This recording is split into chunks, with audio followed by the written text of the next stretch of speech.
Amidst the rolling hills and scenic beauty, Joshua and Sarah drove along the winding roads, the sun setting behind them, casting a warm golden hue. Their laughter and chatter filled the car as they reminisced about old memories and planned their next adventures. "I'm so glad for this vacation," said Joshua, his eyes fixed on the road ahead, the light reflecting off his glasses. "I am too. Even if my family has this weird superstition about going on vacations around a blue moon," Sarah responded with a chuckle, twirling a strand of her hair.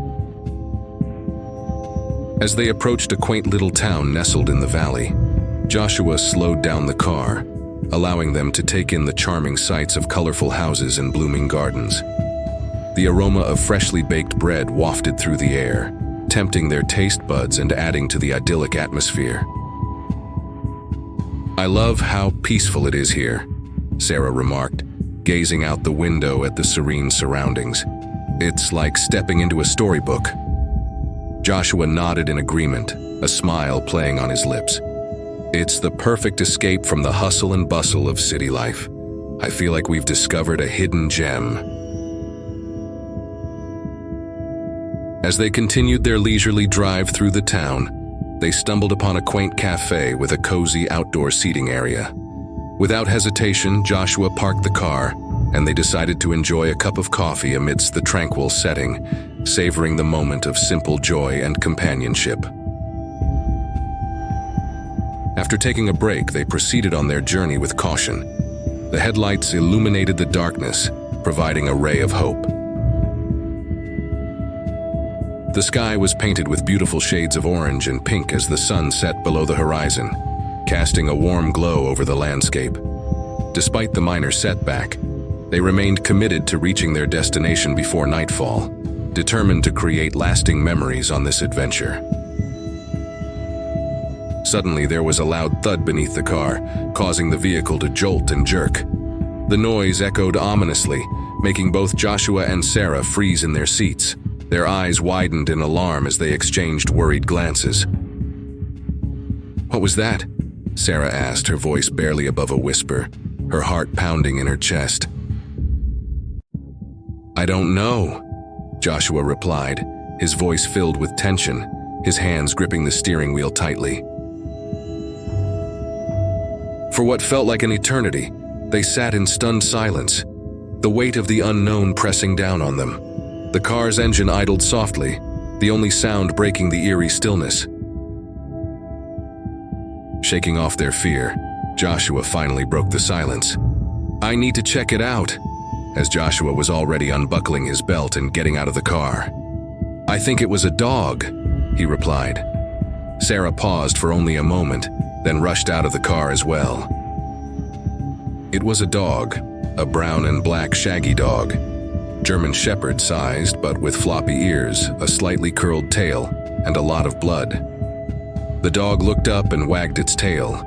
It whined from the effort and put its head down again, panting heavily. It was a sight that tugged at the heartstrings.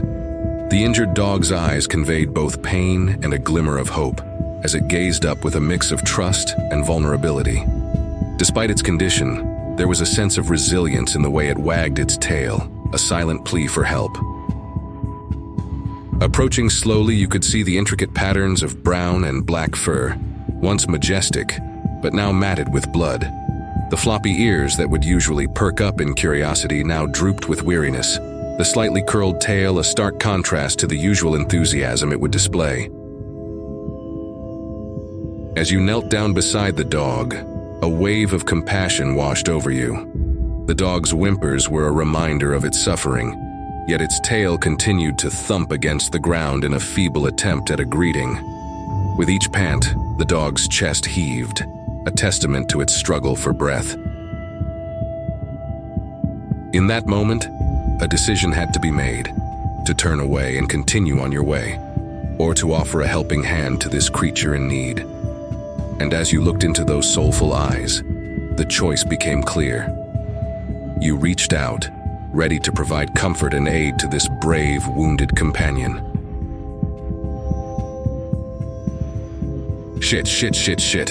Joshua repeated, frozen. Sarah had already dashed back to the back doors of the car and pulled out the cooler. She grabbed a sleeping bag and quickly unrolled it next to the injured dog. "Help me put the dog on this so we can get it into the car. Did you see any houses nearby?" The question seemed to snap Joshua out of it as he leaned down and looked at the tag on a bright blue collar that was slowly becoming purple.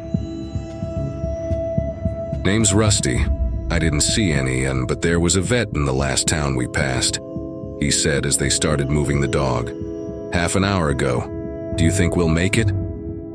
They loaded Rusty into the car, both becoming stained with blood, neither noticing. Joshua got back into the driver's seat and took a deep breath.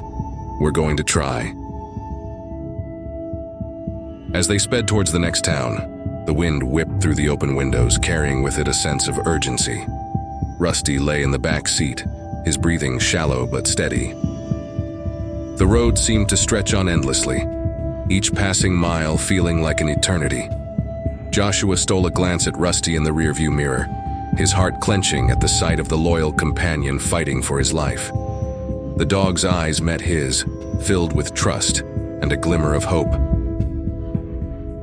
In the distance, the lights of the town twinkled like stars against the darkening sky. Joshua pressed down on the accelerator, determination etched on his face.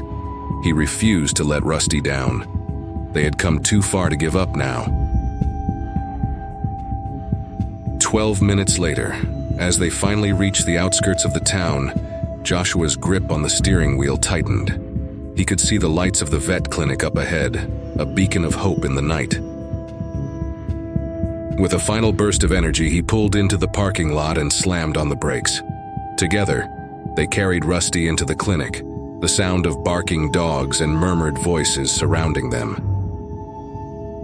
As they settled into the waiting room, exhaustion creeping up on them, Joshua felt a sense of gratitude for the kindness and resilience of his furry friend. Rusty may have been a dog, but in that moment, he was a symbol of unwavering loyalty and the unbreakable bond between man and animal. The secretary looked up, shocked. "Is that Rusty?" Joshua nodded and jumped when she screamed, "Rusty's here!" An older vet rushed out and took a look. He started crying and pet the dog's head. "You're here!" he cried. "You made it, I'm so glad! You're here!" The secretary wiped away a stray tear and whispered, "Welcome home, Rusty. You were missed more than you'll ever know." Sarah looked confused, then screamed herself when the dog gave a soft bark and vanished. The vet fell to his knees sobbing, and the secretary went over to hold him. She looked at the couple and stated, "Rusty got hit by a car 15 years ago. It repeats each year. You're the only people that made it here before he's gone."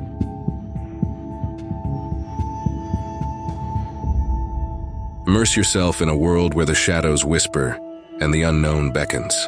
Our playlist, Horror Stories in English, invites you to explore spine-chilling tales that will send shivers down your spine and keep you on the edge of your seat. From haunted houses to eerie encounters, each story is carefully crafted to ignite your imagination and leave you craving more. If you enjoy our horror stories, remember to like and share the video. Don't forget to subscribe to Kreepy Corner for the newest movie updates. Thanks for watching.